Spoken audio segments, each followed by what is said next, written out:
Today we're going to talk more about modeling and equation solving. So when we're working with these graphing calculators, you've got to be careful of grapher failure and hidden behavior. If there's an X in your denominator, graphing failure will happen. The graphing calculator will represent undefined values with vertical lines that are not really there. Or there's going to be a little hole that you really can't see on your graph. So it's very important that you understand when you have X in a denominator, you are running into the possibility of having undefined values. So some hints: if X is in the denominator, set denominator equal to 0 and solve. You'll know where the function is undefined and what number that, when approached, will create an asymptote, a vertical line, or a hole. If we use a viewing window that is too small or too big, two intercepts could look like one, or it might not show all the possible intercepts. So some hints: if you have a first degree function, you expect one intercept. If you have a degree 2, you expect 2 intercepts. Degree 3, you expect 3 intercepts, so on and so forth. If you don't see the number of intercepts you expected, zoom in, change the window, use a table function on your calculator to see and find all the intercepts. Okay, so it says, look at the graph, of y equals 3 divided by 2x minus 5 on a graphing calculator. Is there an x-intercept? Well,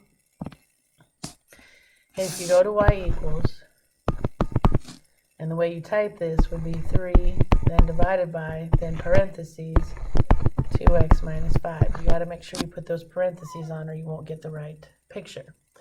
So if I look at the graph, it says, is there an x-intercept? Well, no, it doesn't look like it ever actually touches the x-axis, so there's no x-intercept. Not only that, if you look at 2.5, you get this error message. And that's because if I take my denominator, the thing of it is Mr. Denominator can never equal 0. And when it does, you're dividing by 0, which is illegal. It doesn't exist. It's undefined. If I solve this for x, add 5, I get 2x equals 5. Divide by 2, I get x equals 2.5. Well, x can't equal, actually. X can't equal 2.5, because if it did, then the denominator would be 0, and you can't divide by 0. And what that looks like, your calculator won't draw this line for you. It's an imaginary line, but see right there at 2.5, this graph will approach it, but it'll never touch it. And this side approaches it, but it'll never touch it. And that's why there's an error message there. The graph has to jump over that spot because it's not defined there. Okay? All right. It says A, a graph with a mysterious x-intercept, which isn't true. B, as x approaches 2.5, the value of 3 divided by 2x minus 5 approaches plus or minus infinity.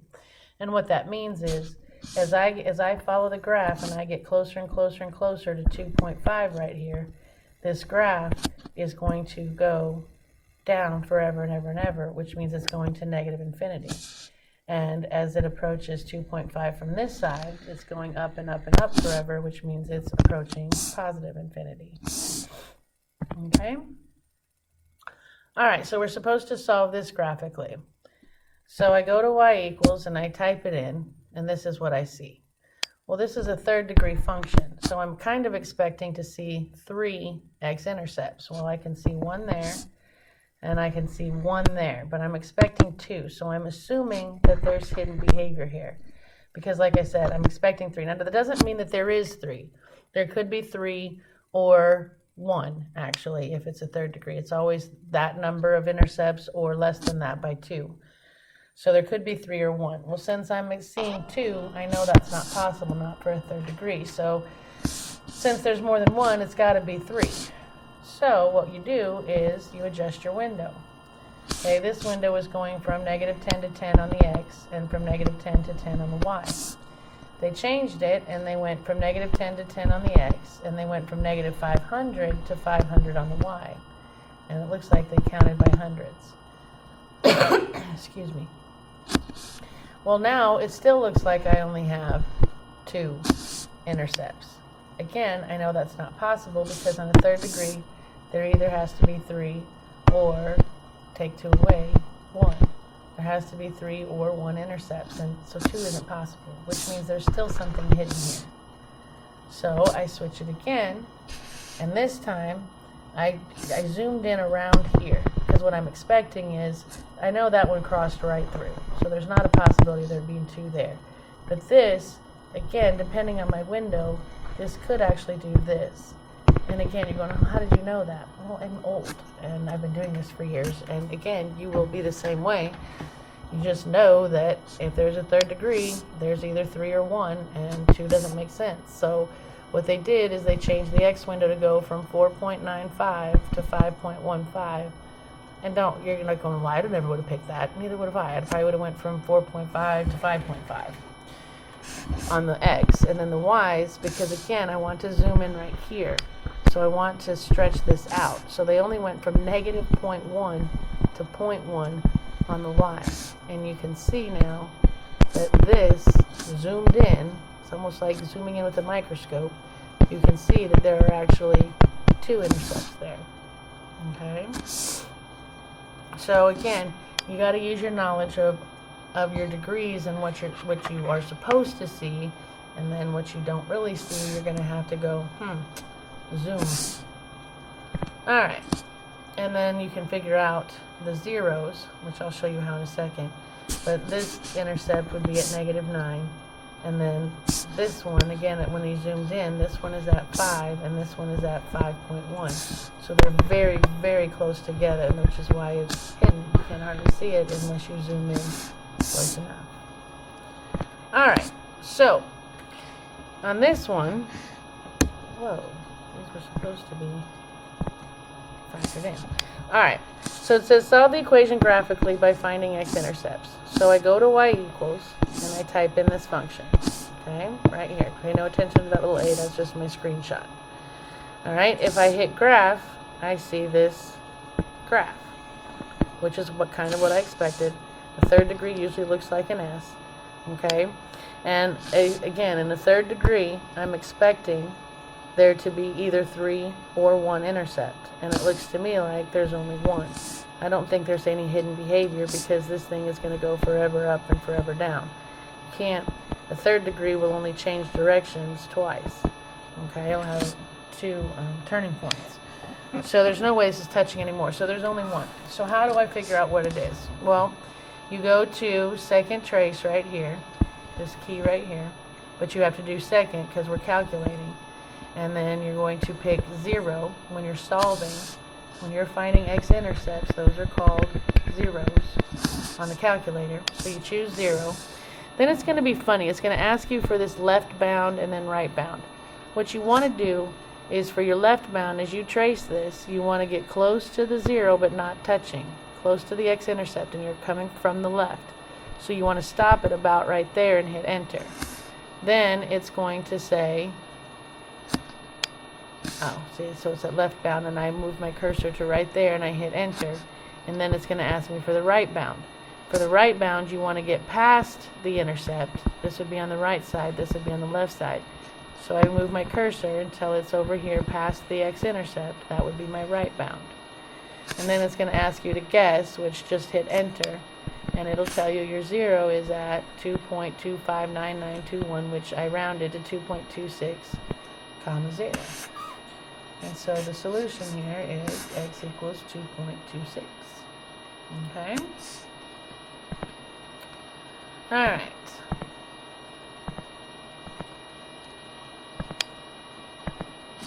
Alright, so if we do this one, it says solve the equation graphically by converting it to an equivalent equation with 0 on the right-hand side and then finding the x-intercepts. So the first thing I have to do is move everything to the left and to only type one equation.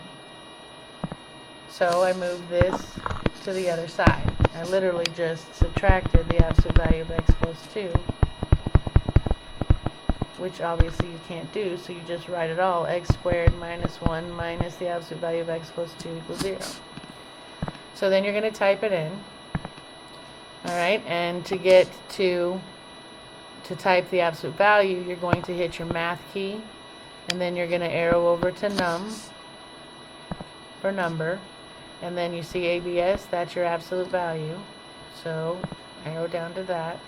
And then when we go to y equals, you're going to type in, again, don't pay attention to that, you're going to type x squared minus 1 minus, and then that's when you hit the math num ABS, and it'll put those bars there for you. It might put parentheses, I don't know. And then you type the inside. And then we hit graph, and this is what I see. It's a second degree function with an absolute value, so I'm expecting at most 2 or none intercepts, and it looks like I have 2. So the next thing we're going to do is we're going to solve. In other words, we're going to find the x intercepts, and your calculator steps are second calc 0 enter. So you're going to hit that second calc button again, and we want 0 again, so you hit that, and then it's going to ask you for the left bound.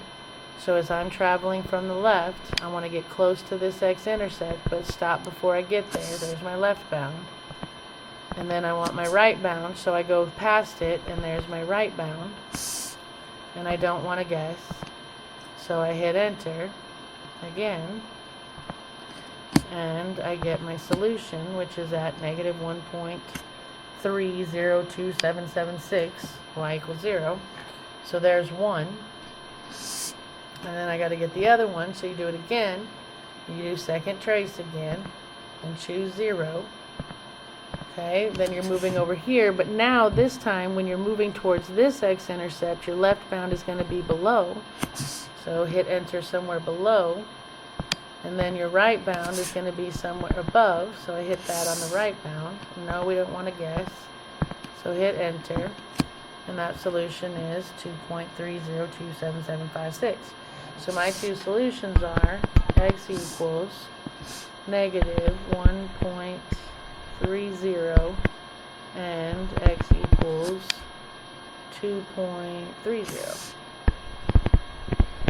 And that's where those two intercepts are. Okay?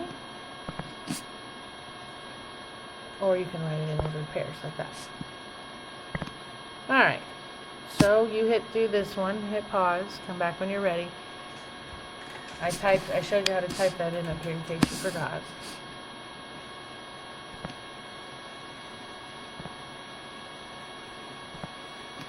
And hopefully you got x equals negative 6. So, to type this in, you're going to go to y equals, and remember, you're going to have to put this on the same side to type it. So I have to minus the absolute value of x plus 8. So what I type is the absolute value of x plus 4 minus the absolute value of x plus 8. And remember, to get to absolute value, hit your math key, arrow over to num, and choose ABS. And that'll get you those bars. So then when I graph it, it looks like this. And I didn't really know what to expect on this one because of the absolute value. But it looks like there's only one, and I calculate it. Again, your left bound would be here, your right bound would be here. And there's your 0, which is at negative 6.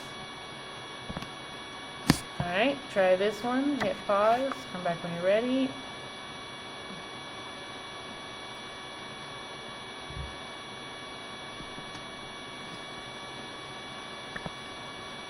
And hopefully you got 5.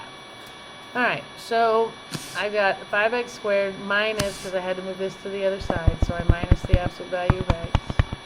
And that's where I came up with that. I set my window here. Windows can be kind of tricky, hidden behavior on this one.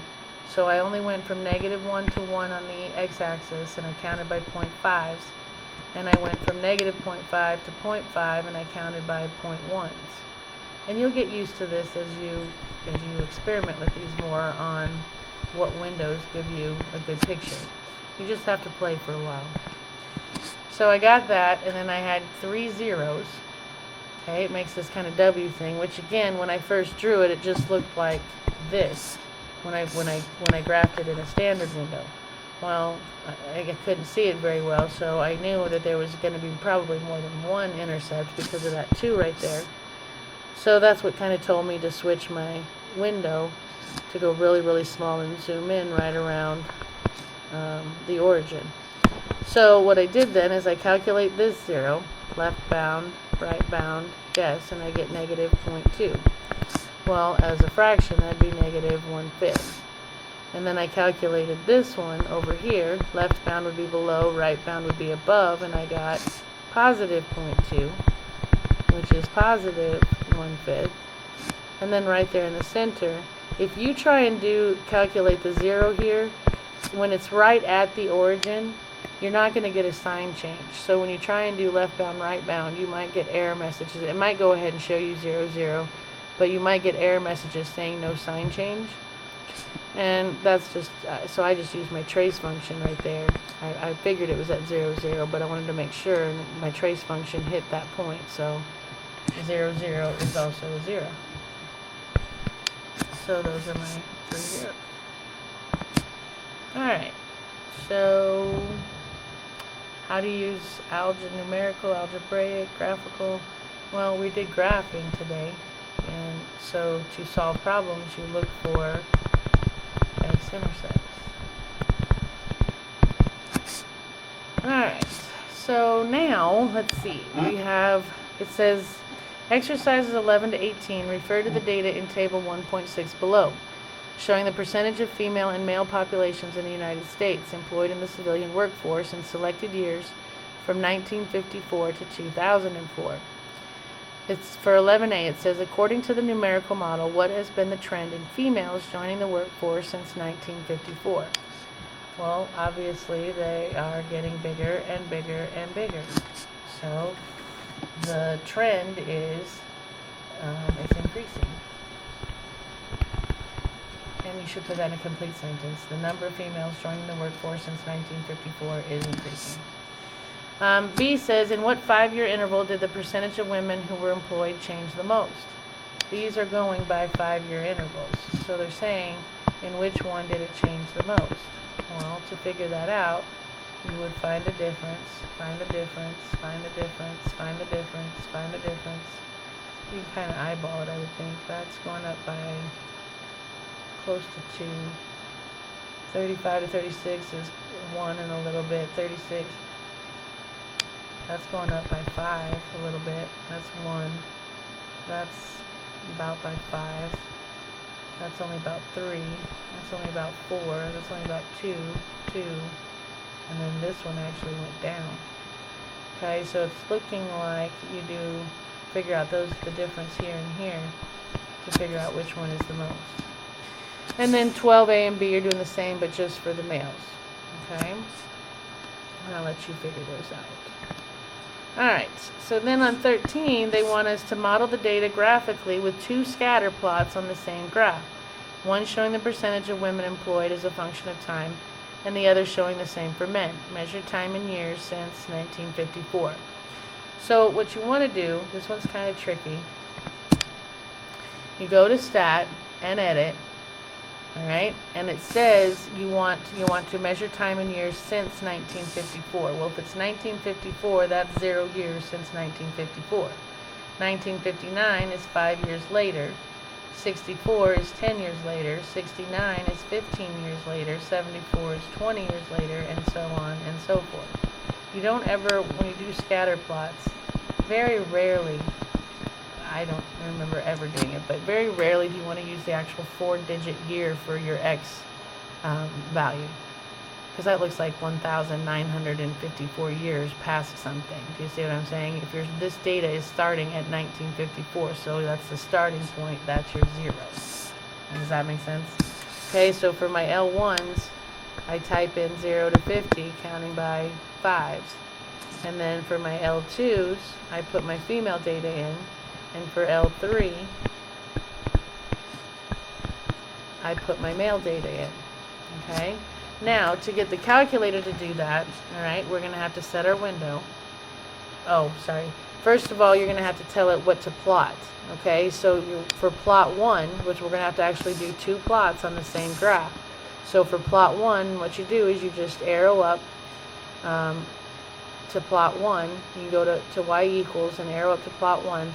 And hit enter, and you can turn it on. You want to make sure that it's on. You want this thing black for the scatter plot. This is what's most important. You want your x's to come from L1 and your y's to come from L2. Then you can actually pick what kind of mark. For the female, I picked the square. Okay, and then for the male, I'm going to go to plot 2. Okay, so you're going to go to stat plot, turn it on, make sure you pick scatter plot. Here's what's most important. For the males, you're picking your x's from L1, but your y's are in L3. So you just arrow down to here and do second, wherever L3 is. It's one of the blue keys. Okay, and then look, I changed my mark for this one so that I can distinguish these ones with female and pluses are the males. So then you have to set your window. Alright, and I should have put a picture up here, but basically I set my X to go from 0 to, I think I went 60, just to go a little bit past. And I counted by 5s. For my Y window, I had to look at everything. So the smallest out of all of my data, the smallest Y was 32.3, and the biggest was 71.9. So I probably went from 30 to, I don't know, 75, maybe 80, and counted by 5s or 10s. I don't remember what I counted by. But your window has to hold your data. So then when you hit graph, the squares are the female, and the pluses are the male. Okay? So that would be for 13. And then 14 says, are the male percentages falling faster than the female percentages are rising, or vice versa?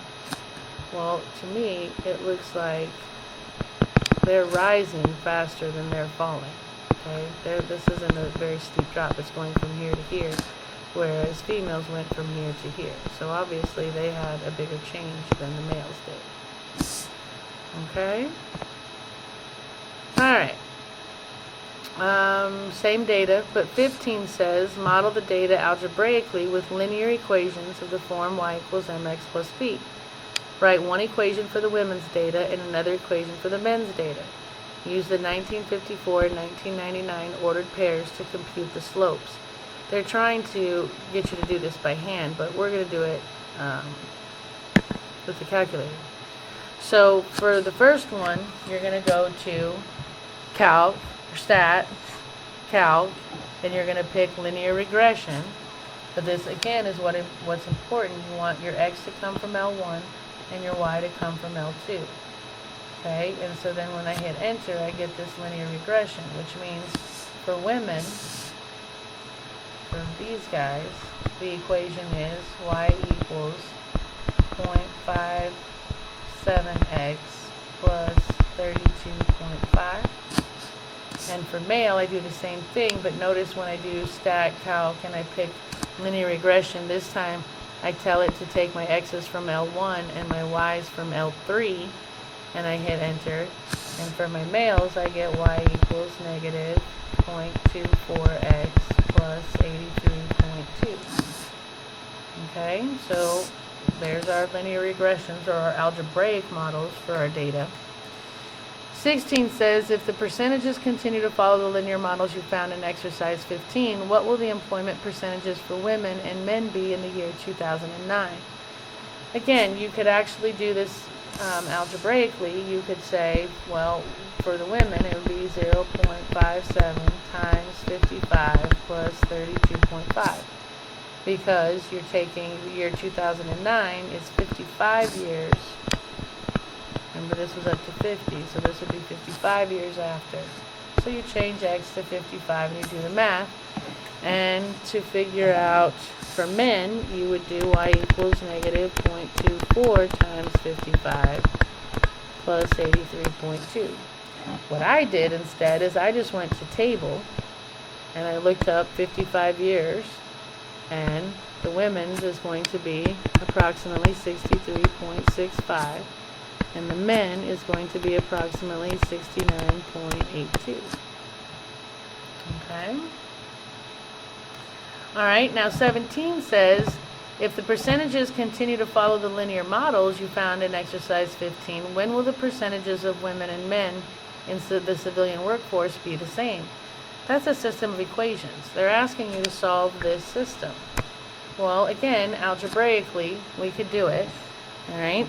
And we learned all that in algebra, but we're learning the graphing calculator stuff. So what you do is you're going to go to y equals,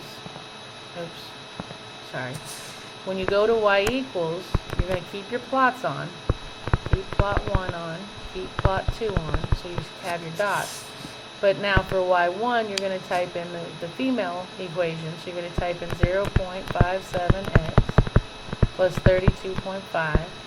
And for y2, you're going to type in negative 0.24x plus 83.2. And then hit graph again, and your graph will draw these two lines. And notice how well my lines fit my data. So then what you do to figure out where they're the same, you're figuring out the point that they share. So you're going to go to second calc, second trace.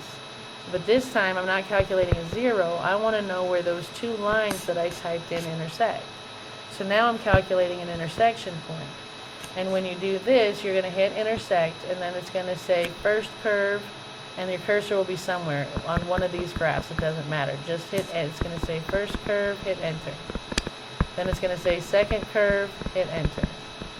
Then it's going to say guess, hit enter. And it should then tell you your intersection point.